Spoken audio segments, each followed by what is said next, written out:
The last time I was on this show, I read a little bit from this book, Cincinnati's Colored Citizens, written by Wendell Dabney back in 1926.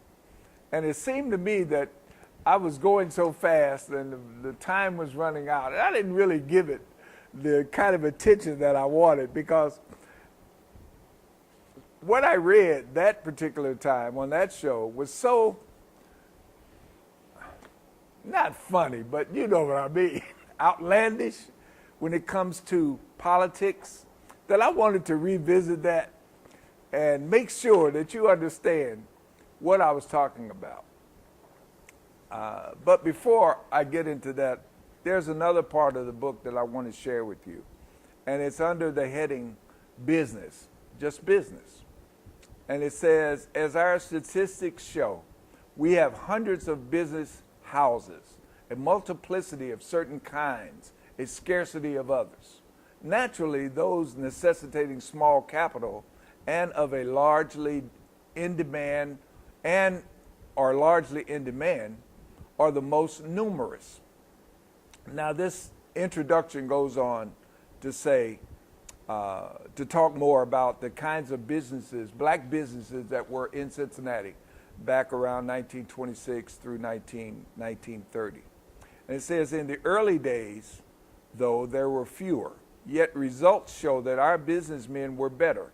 We have, despite present prosperity and education, produced no such giants as Gordon, I don't know if you've heard of Gordon, Wilcox, Gaines, and others we could name. They all built up big businesses despite white competition. Now, colored businessmen know little of advertising. Their employees are rarely as polite as they should be. Check this out now. Instead of living within their means and laying up a fund for times of depression or to take advantage of buying bargain goods in big quantities, sounds like collective purchasing to me, the proprietors generally spend as they go and seemingly expect customers because of their color rather than through merit of their wares or efficiency of their service. In the early days, our merchantmen catered to everybody and they got the trade.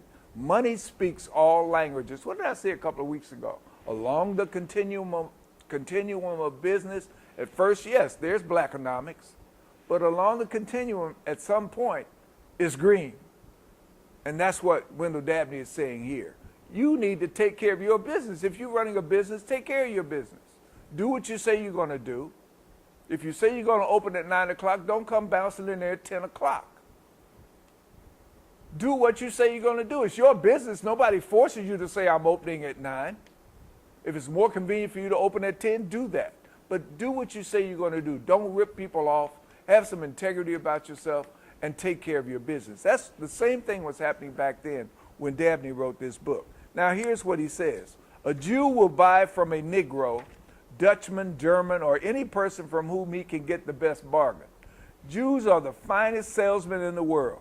They study how to win purchasers and then go forth to get them. We need make no business segregation in our search for an easy road to trade. The white man will buy from anybody. Our merchants here must, in order to succeed, pull down the signal of distress. Trade with me because I'm colored, and erect the flag of victory. Trade with me because I am the best. What words coming from Wendell Dabney back in 1926. Now, some people today would take that as an insult.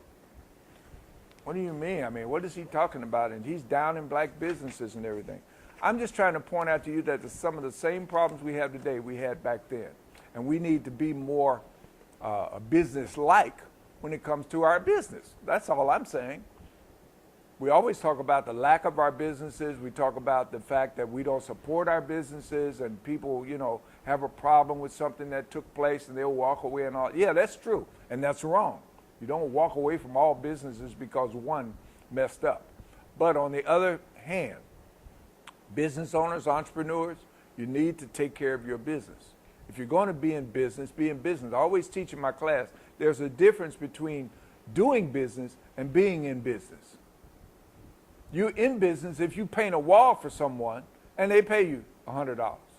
You're in business. You had an exchange.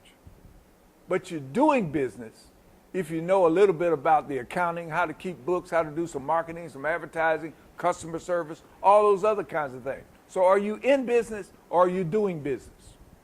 That's the question for you entrepreneurs out there. And once we can understand what all of that means and then put it into action, our businesses will grow. And then we can hire some folks. And we won't be out here in the street marching, saying jobs, jobs, jobs, asking someone else to give our children jobs when we could be giving them jobs ourselves. Don't you think we need to play some role in that? Instead of just asking someone else and begging sometimes someone else to give us jobs, what are we doing to give ourselves jobs? Yeah, I know this is a tough pill to swallow because we love to march and say, give us some jobs. But aren't you tired of that? Wouldn't it be better if we participated in our own economic empowerment by building businesses, growing those businesses, and hiring some of our own folks and showing our children the best example among entrepreneurs when it comes to business growth and showing them, hey, you don't have to be out here in the streets doing all this stuff to get money, committing crimes. We have jobs that we can give you. Wouldn't that be better? I think so. Let me go back to this part that I read. I only have about 6 to 7 minutes. But I want to reemphasize this whole silly way that black people play politics. And as I told you, about 80 years ago, all black people, virtually all black people voted Republican, right? We know that. And all of a sudden in Cincinnati, there was a move, an idea, a thought by a guy named Peter Clark who said, wait a minute, this doesn't make sense. Why are we all voting Republican? We need to have some folks on the Democrat side. And he brought that up in a meeting of some other black men here in Cincinnati. And of course they entertained him and say, well, maybe you're right, Peter, but who's going to do it? Who's going to go into the Democrat Party? I'm not going to do it, Peter. So they talked and talked, and Peter said, well, if nobody's willing to do it, I'll do it. Peter Clark. And they said he was one of the words they used to describe him was like he was one of the most outstanding black people in the city, upstanding, just a good guy and, an excellent example. They lauded him on many levels. So he said, I'll stand up and do it. And as I close, I want to just reread this to you from this book because it's striking. It says, let me start back here. I think I have enough time.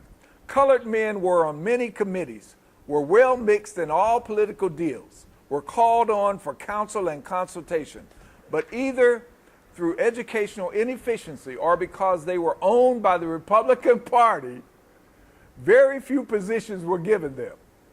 What does that remind you of today? Such conditions engendered dissatisfaction. Wise Negroes knew the cause, and that division was Peter H. Clark, Cincinnati's greatest colored product from the standpoints of intellectuality, courage, and racial loyalty. This was a black conscious brother. Bad dude. In his veins coursed no boot-licking blood. At a small gathering of the leading colored men, the gravity of the situation was thoroughly discussed. All readily agreed that the division of the Negro vote between the Republican and Democrat parties would be of immense benefit, since each party would strive for its possession. Makes sense to me. The disease having been correctly diagnosed, the next question arose as to who was willing to go into the Democratic Party. The colored leaders hesitated. Moral courage of the strongest kind was needed. Can you imagine this? Oh man, this just gets me. Moral courage.